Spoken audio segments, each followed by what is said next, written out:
Hello दोस्तों, नमस्कार। Way of maths channel में आज फिर से स्वागत है। मैं हूं एम के गुजर। इस वीडियो में लेके आया हूं जोधपुर मंडल के स्टेशन मास्टर के लिए जो पेपर हुआ था 4 जून 2022 का शेष रहे भाग का हल। 4 जून 2022 को जो स्टेशन मास्टर के लिए एलडीसी का पेपर हुआ था, विभागीय परीक्षा हुई थी, उसका शेष जो अंतिम भाग है वो इस वीडियो में लेके आया हूं। इससे पहले के 3 भाग मैंने हल करवा दिए, उनका लिंक डिस्क्रिप्शन में दे रखा है, वो आप उधर से जरूर देख लेना।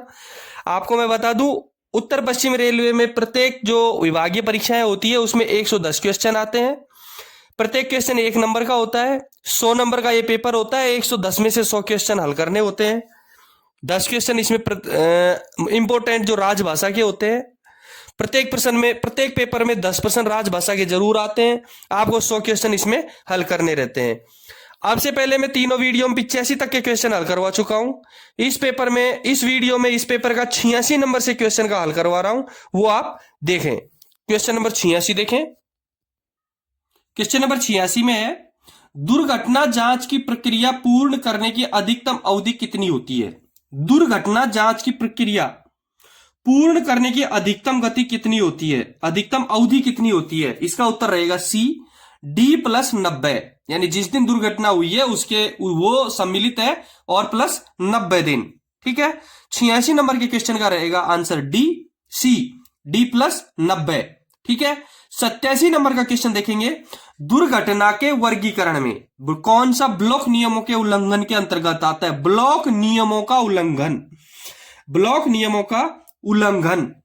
87 नंबर के क्वेश्चन में ब्लॉक नियमों का उल्लंघन का उल्लेख किया गया है। पहले मैं आपको हल करने से पहले एक बार बता देता हूं कि ब्लॉक नियमों के उल्लंघन का मतलब क्या होता है। ब्लॉक नियमों के उल्लंघन का मतलब क्या होता है देखेंगे। आप स्क्रीन की तरफ देखें, साफ लिखा हुआ है कि जब कोई गाड़ी ब्लॉक सेक्शन में बिना या गलत प्रस्थान आदेश के प्रवेश कर जाती है, जब कोई गाड़ी ब्लॉक सेक्शन में बिना या गलत प्रस्थान आदेश के प्रवेश कर जाती है या अवरुद्ध लाइन पर ली जाती है जो कि निवारित टक्कर के अंतर्गत नहीं आती है, या अवरुद्ध लाइन पर ली जाती है जो कि निवारित टक्कर के अंतर्गत नहीं आती है, या किसी स्टेशन पर गलत लाइन पर या किसी कैच या स्लिप साइडिंग या डेड एंड में प्रवेश कर जाती है, तो इसे ब्लॉक नियमों का उल्लंघन माना जाता है।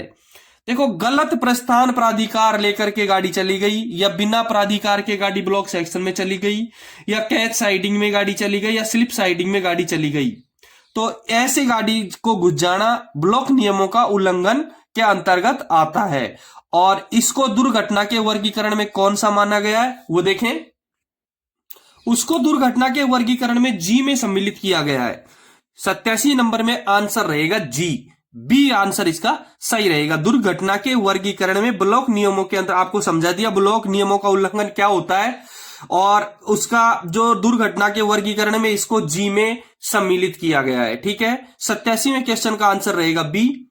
88 नंबर का क्वेश्चन देखेंगे, निम्नलिखित में किस राज्य में ऊपरे की लाइन नहीं है? उत्तर पश्चिम रेलवे। निम्न में 4 राज्य दिए गए हैं, पंजाब, हरियाणा, गुजरात, मध्य प्रदेश। आपको इसमें यह बताना है कि उत्तर पश्चिम रेलवे किस राज्य में नहीं है। मैं आपको बता दूं, पंजाब में भटिंडा उत्तर पश्चिम रेलवे में है। हरियाणा में भी आपका रेवाड़ी से इधर के स्टेशन है, झाड़ली वगैरह जो स्टेशन है वो आपके हरियाणा डिस्ट्रिक्ट के हैं। गुजरात के स्टेशन भी इसमें आते हैं उत्तर पश्चिम रेलवे में। आबू रोड है, उसके परली साइड जो स्टेशन है सारे वो गुजरात के स्टेशन है, वो आते हैं इसमें। और मध्य प्रदेश, आपके मध्य प्रदेश स्टेट के किसी भी स्टेशन उत्तर पश्चिम रेलवे के अंतर्गत नहीं आते हैं। इसलिए 88 नंबर का जो प्रश्न है उसका आंसर रहेगा डी। 88 नंबर का जो प्रश्न है उसका आंसर रहेगा डी, मध्य प्रदेश। ठीक है। 89 नंबर का क्वेश्चन देखेंगे, उत्तर पश्चिमी रेलवे में कौन सा रेलवे स्टेशन नहीं है? उत्तर पश्चिम रेलवे में कौन सा रेलवे स्टेशन नहीं है? ए में आपका रेवाड़ी है, बी में भिवानी है, सी में डूंगरपुर है, और डी में चंदेरिया है। आपको एक बार ऐसा लगेगा, यदि आपने उदयपुर की तरफ यात्रा की है तो आपको इस तरीके से लगेगा कि ये सारे स्टेशन हमारे उत्तर पश्चिम रेलवे के हैं। लेकिन मैं आपको बता दूं, देखो 88 नंबर के क्वेश्चन में जो मध्य प्रदेश है, मध्य प्रदेश का अधिकांश भाग एनसीआर में आता है, नॉर्थ सेंट्रल रेलवे में।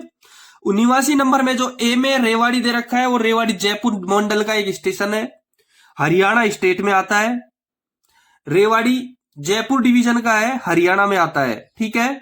उत्तर पश्चिम रेलवे में भिवानी बीकानेर डिवीजन का स्टेशन है, भिवानी बीकानेर डिवीजन का स्टेशन है जो हरियाणा का है। डूंगरपुर राजस्थान का ही है और अजमेर मंडल का स्टेशन है, डूंगरपुर राजस्थान का है, अजमेर मंडल का है। रेवाड़ी जयपुर मंडल का, भिवानी बीकानेर मंडल का, डूंगरपुर अजमेर मंडल का। और चंदेरिया हमारे एनडब्ल्यूआर का स्टेशन नहीं है, चंदेरिया एनडब्ल्यूआर का स्टेशन नहीं है, इसलिए 89 नंबर के प्रश्न का उत्तर रहेगा डी, चंदेरिया, ठीक है। 90 नंबर का क्वेश्चन देखेंगे। मैं आपको एक चीज क्लियर करवा दूं, इससे पहले विभागीय परीक्षाओं के बहुत सारे पेपर मेरे द्वारा हल करवाए हैं, सबका लिंक डिस्क्रिप्शन में दे रखा है, वहां से आप जरूर देखना, न भूलें। विभागीय परीक्षा और गणित की परीक्षाओं के लिए मेरा एक दूसरा चैनल है, उसका लिंक भी मैंने डिस्क्रिप्शन में दे रखा है, उसको भी आप सब्सक्राइब कर लें। यदि आपने इस चैनल को सब्सक्राइब अभी तक नहीं किया है तो जरूर सब्सक्राइब कर लें। 90 नंबर के क्वेश्चन में दे रखा है IBS intermediate signalling, IBS intermediate signalling किस श्रेणी का स्टेशन है? देखो ये स्टेशन है आईबीएस, ये है आपका सी क्लास स्टेशन, इसका आंसर रहेगा आपका सी, ये सी क्लास स्टेशन है। अब हमको जब पढ़ते हैं, किताब को उठा करके देखते हैं, तो हमको दो चीजें मिलती हैं, एक आईबीपी, एक तो आईबीपी और एक आईबीएस, दोनों मिलते हैं, इंटरमीडिएट ब्लॉक पोस्ट और इंटरमीडिएट ब्लॉक सिग्नलिंग, ठीक है। अब आईबीएस का मतलब होता है मध्यवर्ती ब्लॉक सिग्नलिंग। देखो आईबीएस एक सिग्नलिंग व्यवस्था है और आईबीपी एक पोस्ट है जहां इस सिग्नल को लगाया जाता है।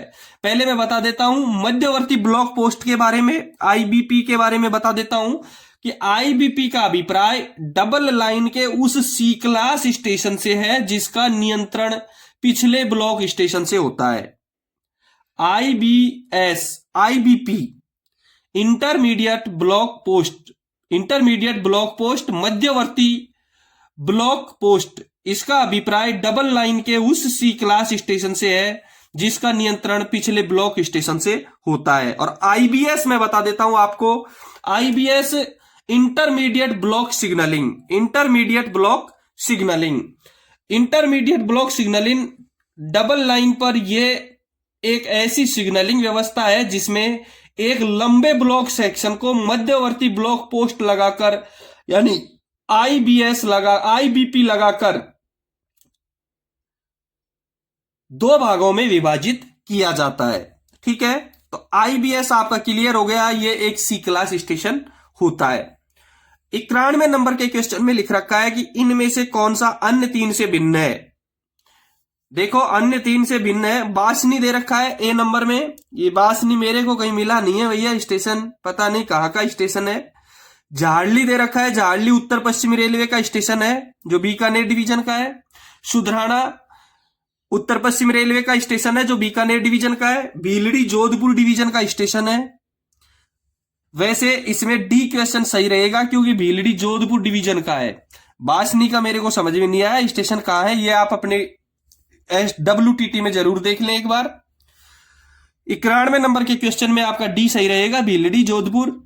92 नंबर के क्वेश्चन में है कि पुनरीक्षण याचिका के लिए अनुमत सीमा क्या है। पुनरीक्षण याचिका के लिए अनुमत सीमा क्या है, इसका उत्तर रहेगा 45 दिन। पुनरीक्षण याचना के लिए जो अनुमत सीमा है वो है 45 दिन की, इसके लिए 92 नंबर का क्वेश्चन का उत्तर रहेगा ए, 45 दिन। 93 नंबर के क्वेश्चन में लिख रखा है कि किस वर्ष भारत में पहली बार अलग से रेल बजट प्रस्तुत किया गया था। देखो मैं आपको एक चीज क्लियर करवा दूं कि वर्तमान में भारत का रेल बजट अलग से प्रस्तुत नहीं किया जाता है, भारत का रेल बजट अलग से प्रस्तुत नहीं किया जाता है वर्तमान में। जो दूसरा बजट होता है भारत देश का, हमारा जो अलग से बजट है वो बजट के साथ ही इसका बजट पेश होता है, सम्मिलित कर दिया गया है। आम बजट के साथ ही इसका विलय हो गया है। वर्तमान में मोदी सरकार 2017 में इसको आम बजट के साथ विलय कर दिया वापस। मैं आपको बता दूं कि 1924 में अलग से रेल बजट का प्रचलन चालू हुआ था भारत में। 1924 से अलग से रेल बजट का प्रचलन चालू हुआ था और जो प्रथम रेल बजट था वो 1925 में प्रस्तुत किया गया था। जॉन मथाई उस समय रेल मंत्री थे भारत में। अलग से प्रथम रेल बजट 1924 में इसका चलन हुआ और 1925 में रेल मंत्री जॉन मथाई के द्वारा इसको प्रस्तुत किया गया। और वास्तव में रेलवे को एक अलग इकाई के तौर पर आंकने की वजह यह थी कि सरकार के राजस्व का बड़ा हिस्सा और सकल घरेलू उत्पाद रेलवे द्वारा की गई कमाई पर निर्भर रहता था।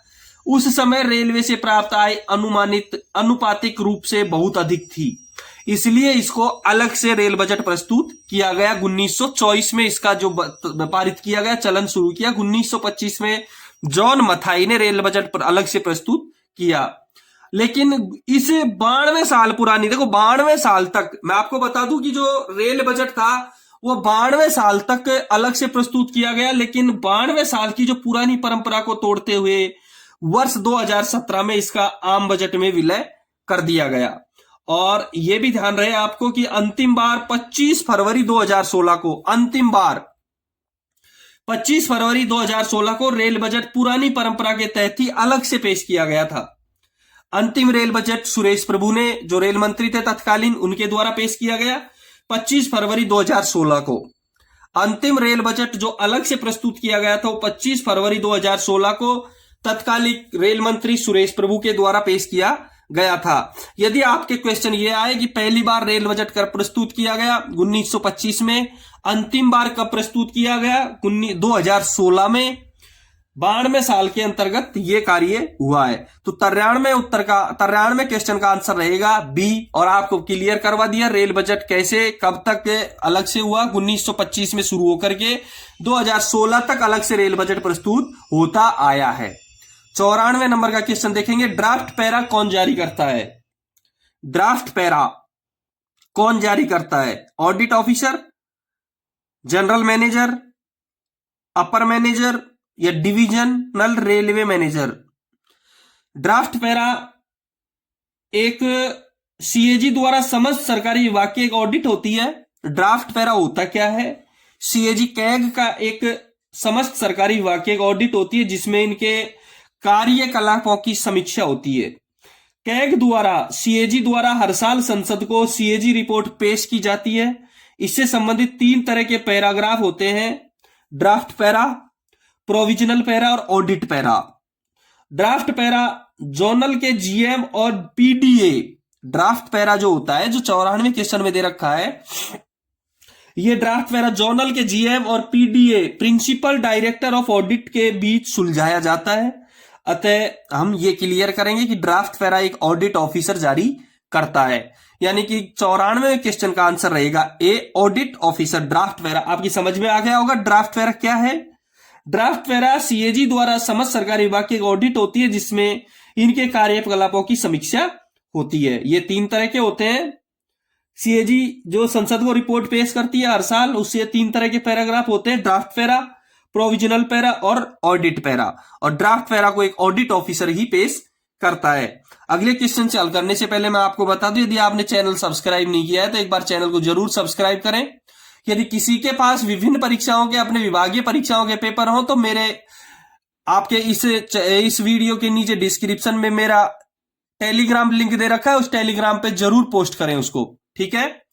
95 नंबर का क्वेश्चन में दे रखा है कि कितने घंटे की हिरासत के बाद एक कर्मचारी निलंबित समझा जाएगा? सीधा सा क्लियर है, कितने घंटे के बाद हिरासत के बाद एक कर्मचारी को निलंबित समझा जाएगा? इसका आंसर रहेगा आपका सी, 48 घंटे के बाद। 48 घंटे के बाद कर्मचारी यदि हिरासत में है 48 घंटे तक, तो उसके बाद उसको निलंबित समझा जाएगा, सस्पेंड समझा जाएगा।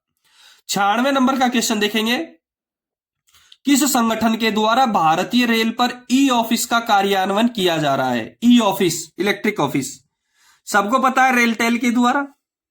रेलटेल के द्वारा भारतीय रेल पर ई ऑफिस का कार्यान्वयन किया जा रहा है। इसका मतलब 96 का आंसर रहेगा आपका बी। 96 प्रश्न में उत्तर रहेगा बी आंसर रहेगा। 97वें क्वेश्चन में दे रखा है कि SWR, पहले मैं आपको बता दूं SWR का फुल फॉर्म क्या होता है, स्टेशन वर्किंग रूल। SWR का फुल फॉर्म होता है स्टेशन वर्किंग रूल के किस परिशिष्ट में, इसमें 7 परिशिष्ट होते हैं इसके, IBS, फ्लैग और DK इन स्टेशन कार्य प्रणाली का प्रावधान है। आपके इसमें 7 अपेंडिक्स होती है, किस अपेंडिक्स में IBS का, फ्लैग का और DK जो स्टेशन है उनकी कार्य प्रणाली का प्रावधान है।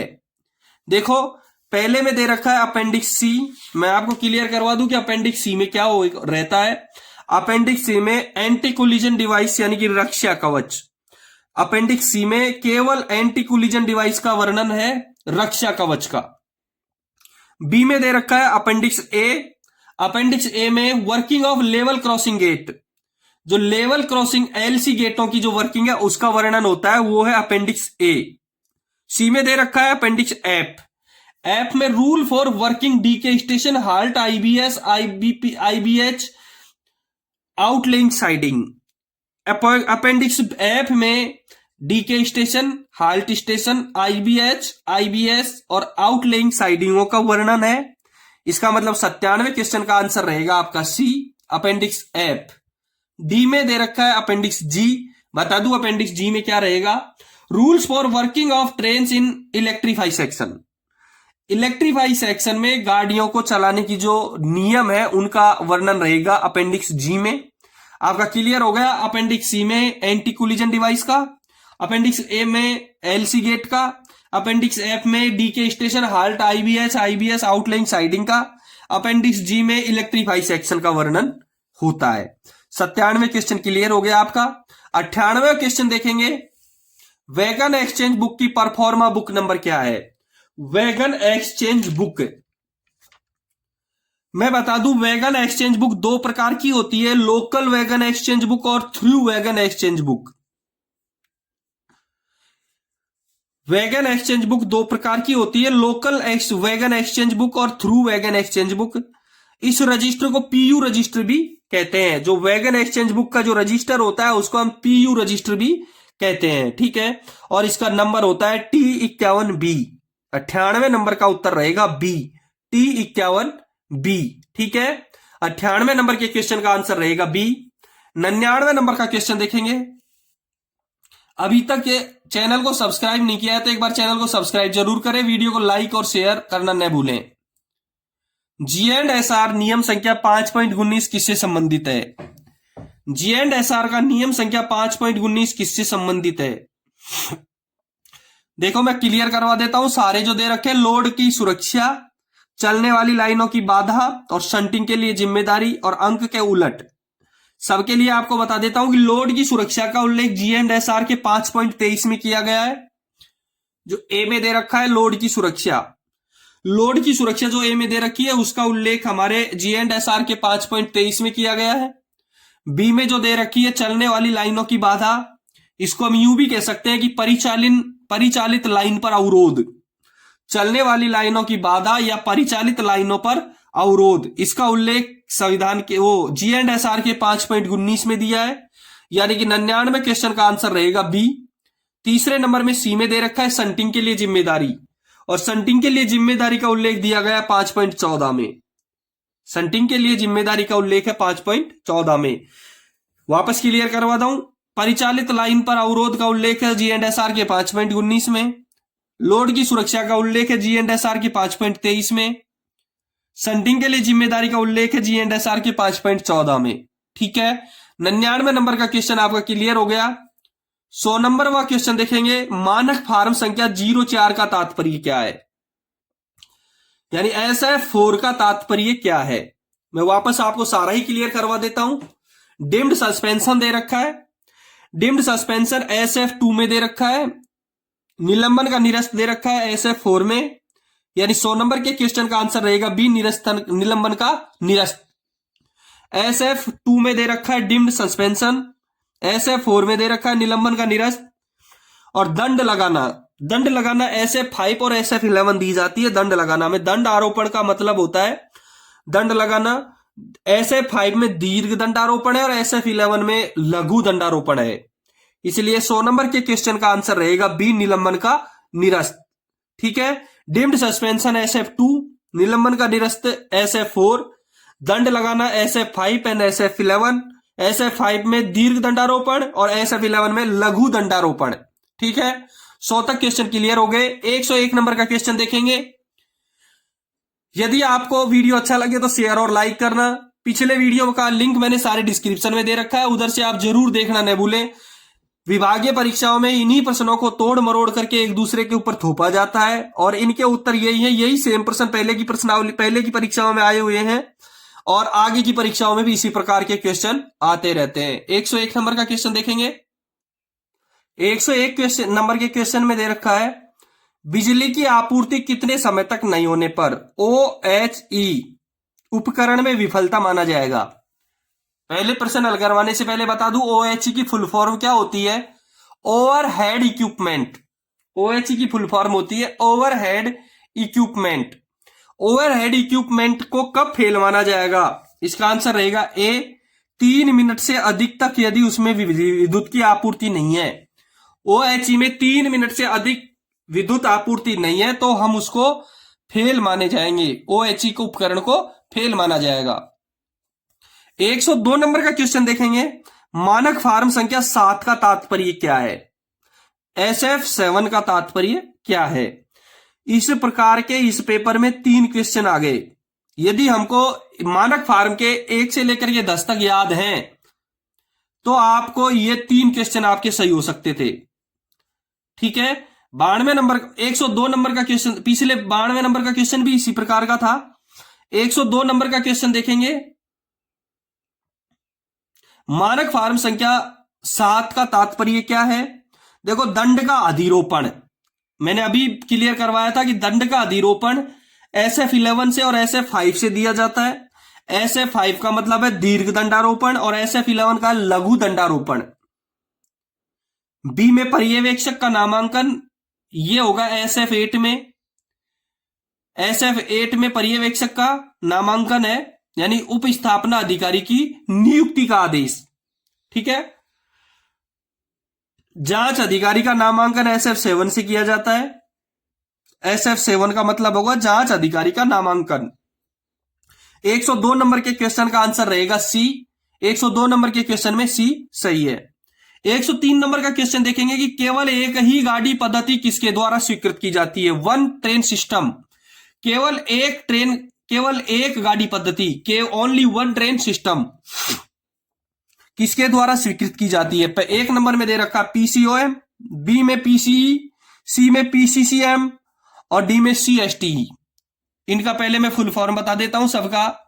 PCOM का principal chief operation manager, PCE का प्रिंसिपल चीफ इंजीनियर, PCCM का प्रिंसिपल चीफ कॉमर्शियल मैनेजर और CSTE का chief signal and telecom engineer. ठीक है। लेकिन ऑपरेटिंग से संबंधित केवल एक ही है इसमें, PCOM, प्रधान मुख्य परिचालन प्रबंधक।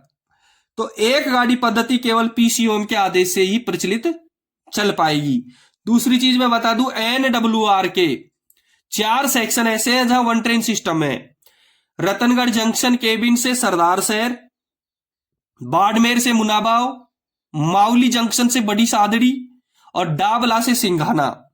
4 सेक्शन NWR के ऐसे हैं जहां वन ट्रेन सिस्टम है। रतनगढ़ जंक्शन केबिन से सरदार शहर, बाड़मेर से मुनाबाव, माउली जंक्शन से बड़ी सादड़ी और डाबला से सिंघाना। ठीक है। 103 नंबर का क्वेश्चन का उत्तर रहेगा ए। 104 नंबर का क्वेश्चन देखेंगे। एक निकासी वाली साइडिंग से दुर्घटना चिकित्सा राहत वाहन यानी ARME, accidental relief medical equipment, दुर्घटना चिकित्सा राहत वाहन कितने समय में प्रस्थान करना चाहिए? एक निकासी वाली साइडिंग से उत्तर रहेगा इसका डी, 30 मिनट। उत्तर रहेगा इसका डी, 30 मिनट रहेगा कि एक निकासी वाली साइडिंग से 30 मिनट में और दो निकासी वाली साइडिंग से 20 मिनट। दो मुंह वाली जो साइडिंग है उसमें 20 मिनट रहेगा। एक निकासी वाली साइडिंग से यदि ARME निकलती है तो 30 मिनट सही है। यदि यहां दो निकासी वाली साइडिंग होता तो उसका उत्तर होता 20 मिनट, ए सही होता। अब मैं आपको क्लियर करवा दूं इसका कि आदेश मिलने के पश्चात साइडिंग से निकालने का समय है वो है एक मुंह वाली को 25 मिनट और दो मुंह वाली में 15 मिनट। आदेश मिलने के बाद एक मुंह वाली साइडिंग में निकालने का समय 25 मिनट रहेगा और दो मुंह वाली का 15 मिनट रहेगा, और कंप्लीट तैयार होने का एक मुंह वाली का 30 मिनट रहेगा और दो मुंह वाली का 25 मिनट रहेगा, सॉरी 20 मिनट रहेगा। दूसरा ART का भी बता देता हूं। ART यदि कॉल होती है तो दिन में 45 मिनट और रात में 60 मिनट समय दिया जाता है। ART का दिन में 45 मिनट का समय दिया जाता है और रात में 60 मिनट का समय दिया जाता है। ART के दिन रात का अंतर है तो ARME का एक मुंह वाली साइडिंग और दो मुंह वाली साइडिंग का अंतर है, ठीक है। इसलिए 104 का उत्तर रहेगा डी। 105 नंबर का क्वेश्चन देखेंगे। स्पेशल श्रेणी का संपार फाटक कब माना जाता है? स्पेशल श्रेणी SPL श्रेणी का संपार फाटक कब माना जाता है? जब उसका TVU का मतलब है ट्रैफिक व्हीकल यूनिट, TVU का मतलब है ट्रैफिक व्हीकल यूनिट, और इसका आंसर रहेगा बी, 50,000 से अधिक हो।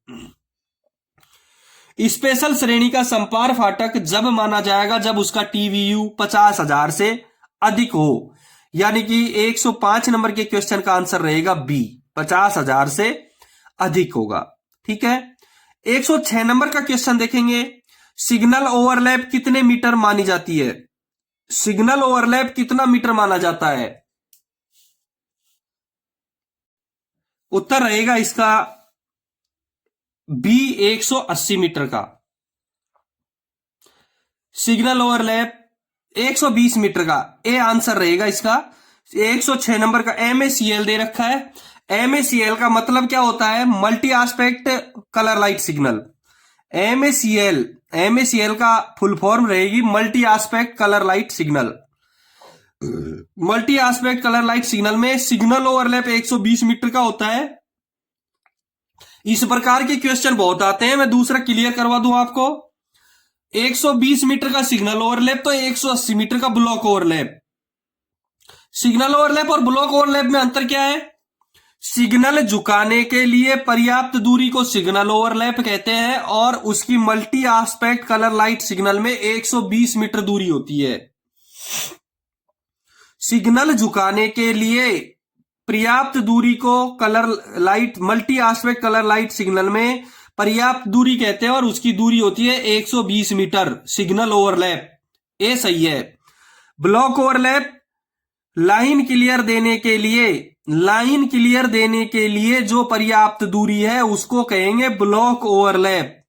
लाइन क्लियर देने के लिए जो पर्याप्त दूरी है उसको कहेंगे ब्लॉक ओवरलैप, और उसकी दूरी मल्टी एस्पेक्ट सिग्नल व्यवस्था में 180 मीटर रहेगी, ठीक है। सिग्नल ओवरलैप और block overlap. Signal overlap 120 metre का, सिग्नल झुकाने के लिए पर्याप्त दूरी। ब्लॉक ओवरलैप 180 मीटर का, लाइन क्लियर देने के लिए पर्याप्त दूरी, multi aspect colour light signal में, ठीक है। क्लियर है? 106 नंबर का क्वेश्चन। 107 नंबर का क्वेश्चन देखेंगे। बड़ी लाइन पर कार्यस्थल से सतर्कता बोर्ड की दूरी कितनी होगी? बड़ी लाइन यानी ब्रॉड गेज में कार्यस्थल से सतर्कता बोर्ड की दूरी कितनी होगी? ठीक है, इसको मैं क्लियर करवा दूं आपको। इस इंडिकेटर को गाड़ी रोककर, पहले तो ये जो इंडिकेटर होता है वो क्या है, इसमें 1200 मीटर दे रखा है, 20 का सही रहे। यदि गाड़ी रोक करके कार्यस्थल में, देखो गाड़ी रोक कर भेजना हो तो कार्यस्थल से 1200 मीटर दूर लगाया जाएगा। यदि आगे जहां काम है, वहां काम चल रहा है, वहां यदि गाड़ी रोक करके जानी है तो इस इंडिकेटर को 1200 मीटर के दूरी पर लगाया जाएगा ब्रॉड गेज में, और मीटर गेज और नैरो गेज में 800 मीटर की दूरी पर लगाया जाएगा। दो ऑप्शन है इसमें। 1200 मीटर बड़ी लाइन में 1200 मीटर दूर जब ही लगाया जाएगा जब यदि इसको गाड़ी रोक करके भेजना हो। गाड़ी रोक करके भेजना हो तो 1200 मीटर की दूरी पर लगाया जाएगा। यदि गाड़ी बिना रुके लेकिन प्रतिबंधित गति से जाए तो 800 मीटर की दूरी पर लगाया जाएगा, चाहे ब्रॉड गेज हो, चाहे मीटर गेज हो, चाहे नैरो गेज हो। बड़ी लाइन पर यदि गाड़ी कार्य स्थल पर गाड़ी को रोक करके भेजनी हो तो इंडिकेटर को 1200 मीटर की दूरी पर लगाया जाएगा, चाहे मीटर गेज और नैरो गेज में 800 मीटर की दूरी पर लगाया जाएगा। लेकिन यदि कार्य स्थल पर गाड़ी बिना रुके प्रतिबंधित गति से जाएगी तो मीटर गेज और नैरो गेज में दोनों को 800 मीटर की दूरी पर ही लगाया जाएगा। अब यह कैसा होता है ये मैं आपको बता देता हूं कैसा होता है, एक बार स्क्रीन पर जरूर देखें। आपको स्क्रीन पर दिखाई दे रखा है इंडिकेटर। यह सिग्नल पीले रंग का होता है जिसका एक सिरा मछली की पूंछ की तरह कटा हुआ, वह दूसरा सिरा तीर के समान तीखा होता है। देखो यह एक पीले रंग का होता है जिसका एक सिरा मछली की पूंछ की तरह कटा हुआ, वह दूसरा सिरा तीर के समान तीखा होता है। इसके बीच के भाग में काले रंग का क्रॉस बना होता है। इसका जो बीच का भाग दिख रहा है उसमें काले रंग का क्रॉस बना होता है। रात के समय इसमें लोको पायलट की ओर दिखाई देती हुई दो पीली बत्ती जमीन के समानांतर जलाई जाती हैं। या इस पर रिफ्लेक्टिव टाइप रंग किया जाता है जो कि हेडलाइट की रोशनी से चमकता है। देख लिया आपने, एक तीरनुमा निशान है, आगे से नुकीला तीर की तरह और पीछे से मछली की पूंछ की तरह। ठीक है, बड़ी लाइन में इसको गाड़ी रोक करके जानी है कार्यस्थल पर तो 1200 मीटर, और छोटी लाइन मीटर गेज या नैरो गेज में 800 मीटर की दूरी पर लगाया जाता है। दूसरा, यदि गाड़ी प्रतिबंधित गति से जाएगी बिना रुके जाएगी तो दोनों ही गेजों में इसको 800 मीटर की दूरी पर लगाया जाता है। ठीक है, अगला क्वेश्चन देखेंगे 108 नंबर का क्वेश्चन।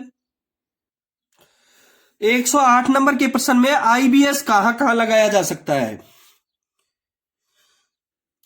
आईबीएस कहां कहां लगाया जा सकता है? Intermediate block signal, intermediate block signal, इसका आंसर रहेगा B.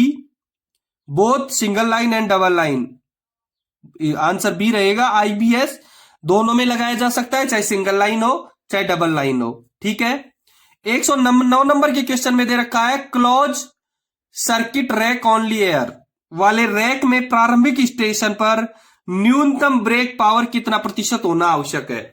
Close circuit racks only air वाले जो रैक है उनमें प्रारंभिक स्टेशन पर न्यूनतम ब्रेक पावर कितना प्रतिशत होना आवश्यक है? इसका आंसर रहेगा बी, 100%। इसका आंसर रहेगा बी और वो 100% रहेगा। ठीक है, अंतिम क्वेश्चन है इस पेपर का 110 नंबर का।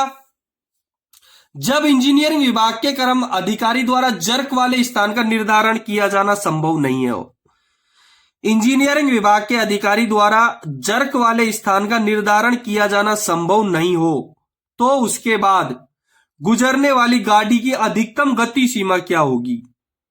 इसका आंसर है normal speed 15 kmph, 30 kmph, stop dead and 10 kilometre प्रति घंटा। देखो एबनॉर्मल जर्क लगा है लेकिन उसका जो इंजीनियरिंग अधिकारी है वो निर्धारण नहीं कर पा रहा है कि कहां कौन सी जगह है, लगा है नहीं लगा है, क्या प्रॉब्लम है। जब तक वो निर्धारण नहीं कर पा रहा है तब तक वहां से निकलने वाली गाड़ियां stop dead and pass 10 kmph से गति करेंगी, चलेंगी। उसकी स्पीड रहेगी स्टॉप डेड यानी रुकना है और 10 किलोमीटर प्रति घंटे की स्पीड से आगे बढ़ना है। इसलिए 110 नंबर के क्वेश्चन का आंसर रहेगा डी। इस पेपर को मैंने हल करवा चुका हूं पूरा, आप अच्छी तरह एक बार दो बार पढ़ें। वीडियो को अच्छा लगे तो लाइक और शेयर जरूर करें। पिछले सारे वीडियो के लिंक मैंने डिस्क्रिप्शन में दे रखे हैं, वहां से जरूर देखें। और यदि आपके पास में आगे की कुछ अपने डिवीजन में लगने वाली जो प्रतियोगी परीक्षाएं हैं विभागीय उनके पेपर हो तो मेरे टेलीग्राम चैनल पे जरूर शेयर करें, उससे मैं उनके हल करवा सकूं। और चैनल को अभी तक आपने सब्सक्राइब नहीं किया है तो एक बार सब्सक्राइब जरूर करें। धन्यवाद।